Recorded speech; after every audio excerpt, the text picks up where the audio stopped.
Baik, selamat pagi, selamat siang ataupun sore. Nah, jadi hari ini kita akan membahas terkait dengan model bisnis kanvas atau ini istilah lain value proposition canvas ya. Ini merupakan bahasan kewirausahaan lanjutan dari yang minggu lalu. Nah, saya akan menjelaskan dengan lebih lebih praktis. Jadi teman-teman, intinya saya sebenarnya mengintikan dari apa yang sudah kita dengarkan dari webinar atau kuliah umum kemarin. Jadi model bisnis kanvas atau orang juga menyebutnya 9 block atau 9 blok di sini. Jadi tujuannya untuk memahami model bisnis kanvas dalam perencanaan usaha. Kemudian capaian pembelajarannya adalah memahami model bisnis kanvas dan mampu mengisi 9 blok pada model ketika kalian nanti merencanakan sebuah usaha gitu ya, atau merencanakan sebuah peluang usaha, mau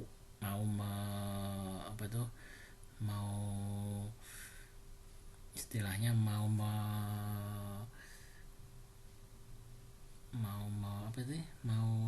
mengambil sebuah peluang usaha gitu ya. Nah, dikatakan 9 blok karena kalau kalian lihat dalam model kanvas itu ada 9 kotak yang harus kalian isi. Nah, kita nanti akan memahaminya satu persatu beserta ini sudah ada contohnya sehingga kalian bisa langsung penjelasan sekalian. Nah, kalau kalian lihat seperti ini, jadi model bisnis kanvas itu ada 9 blok atau ada 9 kotak di situ. Jadi yang pertama, yang tengah, yang seharusnya kalian isi pertama adalah value proposition di sini, atau proposisi nilai ya, atau nilai produk orang menyebutnya. Nah, di sini isinya adalah nilai dari produk yang nantinya kalian buat, bisa produk bisa jasa ya. Jadi kalau misalnya kalian mau membuat sebuah makanan yang sehat, yang benar-benar prosesnya sehat, misalnya mie pelangi misalnya, tapi mie pelangi itu menggunakan bahan-bahan dari tanaman sehat ya, nilai dari produknya kalian tulis di situ misalnya, atau makanan yang berbahan alami misalnya, bahan bakunya alami misalnya. Nah, di situ diceritakan menyediakan ini kasusnya adalah produknya ini ya, kalau nggak salah ini Gojek, kalau nggak Grab ini. Dia menyediakan transportasi massal yang berkualitas, ini nilainya ya. Jadi nilainya berkualitas, mudah, cepat diakses dengan harga terjangkau. Ini mengambil contoh, kalau enggak Gojek ya Grab gitu ya. Nah, ini yang ditulis pertama adalah nilai dari produk atau jasanya dulu. Nah, dia kalau Gojek dia mau semua bisnis bisa menyediakan transportasi ya, tetapi belum tentu berkualitas, belum tentu mudah diakses, belum tentu harganya juga terjangkau. Tapi mereka memberikan ketiga nilai ini, kualitas, ada kualitas, cepat diakses, dan harga terjangkau. Nah, tergantung produk kalian atau jasa kalian seperti apa, nanti kalian cantumkan di situ. Kemudian setelah itu kalian bisa masuk ke konsumennya siapa di sini. Nah, kalau di sini Gojek itu ataupun Grab itu konsumennya bisa pelajar sekolah, pekerja kantoran, pengguna transportasi umum, ataupun generasi yang mereka melek internet atau istilahnya tidak gaptek gitu ya. Nah, ini adalah konsumen kalian di sini itu. siapa yang mau dituju konsumennya. Nah, kemudian yang ketiga adalah key partner atau istilahnya mitra dari usaha kita. Jadi misalnya di sini driver Gojeknya, mitra pengemudi atau mereka yang ikut bekerja sama dalam usaha kita. Nah, di sini drivernya, mereka daftar untuk jadi driver Gojek atau driver Grab gitu ya. Kemudian bisa juga di sini adalah supplier atribut driver. Jadi helmnya kan itu ada kalau Gojek kan hijau gitu kan. Nah, ini helmnya hijau, jaketnya khusus. Nah, yang membuat kan juga perusahaan khusus. Nah, itu menjadi partner kita atau yang ikut bekerja sama dengan kita. Kemudian penyedia instruktur server. Jadi karena dia menggunakan jaringan, nah pengguna infrastruktur server itu yang menjadi mitra kita. Karena kalau tidak ada, misalnya tidak ada antena yang dipasang di titik-titik atau di kota-kota besar tertentu ya, maka jaringannya tidak akan diperoleh dan aplikasinya kan tidak jalan. Nah, kemudian di antara value proposition dan customer dan key partner ini ada dua blok. Nah, sebenarnya ini kalau kita pahami secara terintegrasi ya, secara keseluruhan, value proposition dan customer itu dihubungkan dengan ini, customer relationship dan channel. Jadi misalnya dari nilai produk, kemudian konsumennya adalah ini. Nah, channel dari mereka ini, dari konsumen, bagaimana mengaksesnya. Nah, ini sebenarnya kalau kita hubungkan dengan panah ya, dia channelnya pakainya ini aplikasi, kemudian iklan billboard atau testimoni pengguna. Ya, artinya mereka dapat atau memperoleh informasi atau istilahnya mereka memperoleh informasi terkait produk atau jasa ini adalah dari channel ini. Kemudian perusahaan setelah mereka istilahnya mengakses melalui ini ya, channel ini, kemudian apa yang bisa dilakukan oleh, dari sini kan perusahaan dianggap sebagai perusahaan karena dia yang menentukan nilai produk atau jasanya. Nah, perusahaan bisa apa yang bisa dikerjakan untuk menjaga hubungan baik atau mempertahankan konsumennya atau customernya ini. Nah, karena dia sudah menggunakan melalui aplikasi, nah kita juga misalnya melakukan diskon, memberikan diskon atau promo, kemudian memberikan email newsletter yang terkait dengan berita-berita atau promo-promo ataupun juga event-event khusus yang bisa diikuti oleh oleh konsumen setia mereka ataupun aplikasi kayak fitur di sini. Jadi setelah dia pakai, jadi ini sudah memakai melalui channel ini, mereka sebaiknya perusahaan memberikan ini diskon, email atau berita-berita yang terkait dengan dalam hal ini Gojek ya, kemudian aplikasi kayak fitur yang bisa mereka manfaatkan sehingga mereka bisa tetap menjadi pelanggan setia. Kemudian di sini sama juga, dia ada dua blok.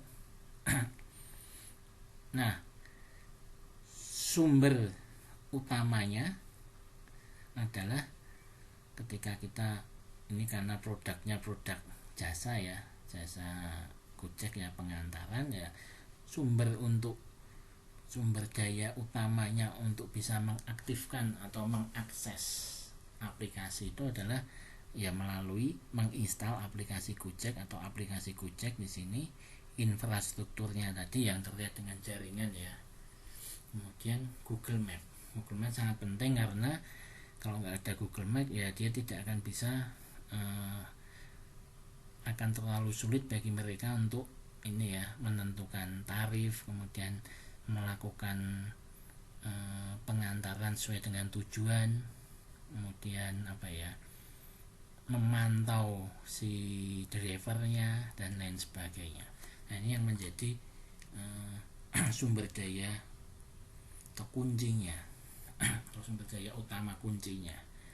Kemudian nilai yang ada di sini diperkuat dengan sumber daya kunci di sini. Kemudian aktivitas kuncinya adalah menghubungkan driver ini ya dengan penumpangnya, dengan customer atau pelanggannya.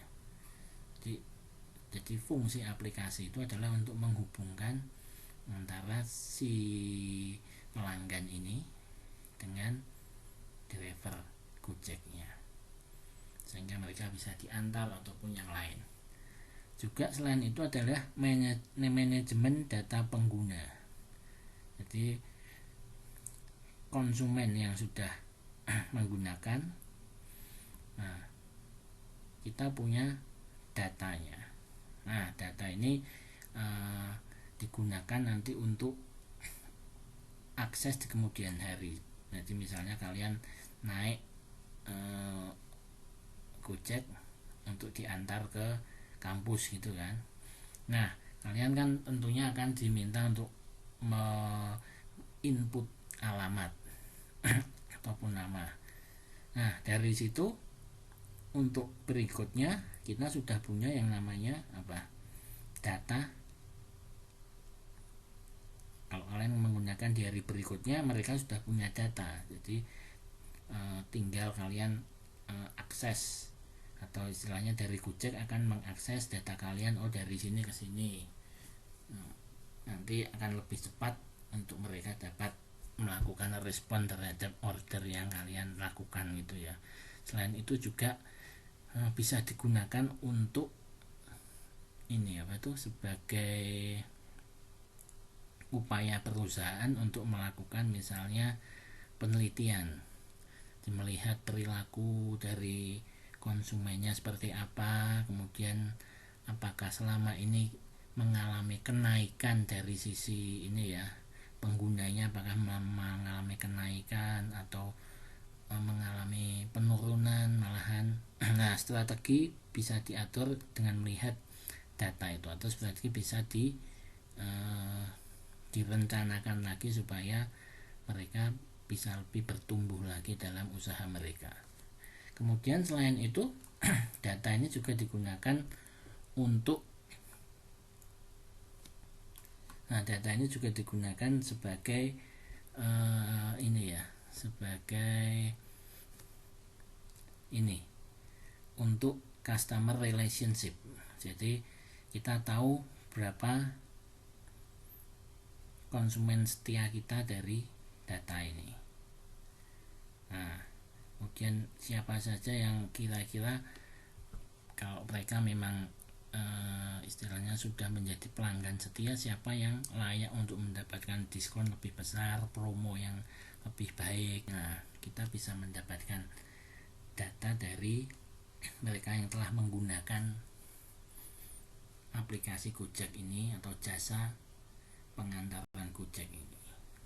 Nah, banyak sekali sih kalau kita ngomong tentang big data ini ya, tidak hanya dari sisi perusahaan, dari sisi konsumen kita juga bisa tahu kira-kira mereka tuh punya apa, punya ide apa, atau punya masukan apa untuk perusahaan. Itu juga bisa menjadi manajemen data kita atau data si ini ya, si pengusaha atau perusahaan Gojek ini.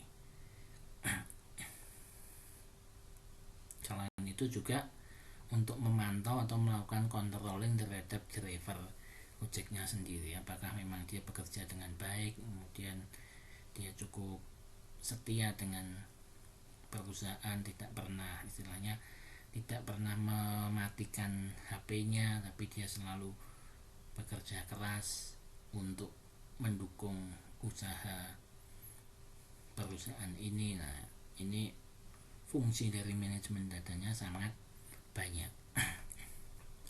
Nah, kemudian ada dua hal lagi di sini, ada revenue stream dan cost structure. Jadi setelah kita lihat dari berapa ini, 1, 2, 3, 4, 5, 6, 7, nah masih ada dua. Yang satu terkait dengan biaya-biaya yang dikeluarkan. Kalau kalian nanti kalau melihat atau merencanakan peluang usaha, ya kira-kira biaya apa saja yang terjadi, nah kalian tulis di sini. Kemudian pendapatan apa yang bisa kita peroleh, atau istilahnya income apa saja yang bisa kita dapatkan yang bisa memperkuat istilahnya modal perusahaan, ya kita bisa masukkan ke revenue stream ini. Nah, di sini contohnya kalau perusahaan Gojek ini adalah pengguna jasa transportasi Gojek itu sendiri, artinya mereka membayar ya. Nah, ketika mereka membayar, nah artinya kita mendapatkan yang namanya keuntungan atau profit dari pembayaran mereka ini. Kemudian selain itu, kalau mereka melakukan pengisian dompet elektronik di sini atau GoPay, dibayarnya tidak tunai tapi mereka menggunakan GoPay, artinya kan uang sudah masuk dulu ke rekeningnya Gojek dalam tanda kutip ya, atau rekening virtualnya, atau istilahnya rekening bayangannya ya gitu ya. Nanti kalau kepakai baru dipotongkan dari rekening GoPay itu. Tapi kan artinya ketika dia tidak dipakai, Gojek mungkin bisa istilahnya apa ya, memutar dulu uang tersebut gitu ya. Ketika diputar dapat bunga misalnya, nah baru tetap akan dianggap sebagai miliknya konsumen, nanti dipotong ketika mereka menggunakan jasa Gojek ini. Tapi intinya pendapatannya bisa, atau istilahnya ketika GoPay-nya diisi, artinya secara tidak langsung Gojek memperoleh dana, dalam tanda kutip dana ini ya, dana yang bisa dia putar, karena yang belum terpakai bisa dia putar untuk misalnya menghasilkan atau memperoleh bunga tertentu, sehingga nanti bisa digunakan untuk operasional, istilahnya operasionalnya perusahaan itu sendiri. Nah, kemudian cost structure, jadi di sini misalnya atau istilahnya biaya-biaya yang terjadi di sini adalah misalnya gaji pegawai kantor, kemudian biaya pemeliharaan itu, kemudian biaya API Google Map. Jadi ketika menggunakan Google Map ada biayanya ternyata, menyewa servernya, kemudian listriknya pasti juga ada biayanya ya. Kemudian bagi hasil dengan mitra atau driver Gojeknya, mereka kalau nggak dibayar kan juga nggak mau untuk bekerja. Nah, kita bagi misalnya driver Gojeknya 30%, nah perusahaannya misalnya 60%, nah tinggal kali berapa gitu ya. Nah, kalau 10.000 gitu ya, artinya untuk perusahaannya 6.000, kemudian untuk si drivernya sendiri 4.000. Tetapi kan dikali berapa juta mitra gitu kan, atau keuntungannya itu 6.000 itu dikali berapa juta mitra yang telah tergabung gitu kan, tinggal dikalikan. Nah, itu istilahnya bagi hasilnya. Kalau dikaitkan dengan keuntungan ya cukup besar, karena kalau kita ngomong tentang bagi hasil tapi pangsa pasarnya Indonesia ya akan sangat besar juga. Nah, itu kira-kira penjelasannya terkait dengan model bisnis kanvas atau 9 block ini. Nah, kalian coba nanti melihat dari contoh ini, kalian bisa mencoba mengaplikasikan dari usaha yang mau kalian ini ya, mau kalian pilih peluang usaha yang mau kalian pilih sama kelompok kalian. Jadi kalian bisa tentukan dulu usahanya apa, kemudian kalian bisa bagi 9 blok ini ke anggota kelompok kalian. Nanti kalian kalau sudah selesai baru kalian gabung lagi dalam satu 9 blok yang utuh. Nah, kalian diskusi nanti yang kurang apa, baru kalian nanti bicarakan di situ apa yang perlu ditambah atau apa yang perlu memang harus yang dikurangi ataupun yang lain. Nah, silahkan nanti kalian ini ya, bicarakan dalam kelompok. Terima kasih untuk hari ini. Nah, yang selanjutnya sebenarnya lebih detail terkait dengan ini ya, penjelasan per blok gitu ya, tapi saya ini menjelaskan secara intinya saja. Terima kasih, sampai jumpa lagi.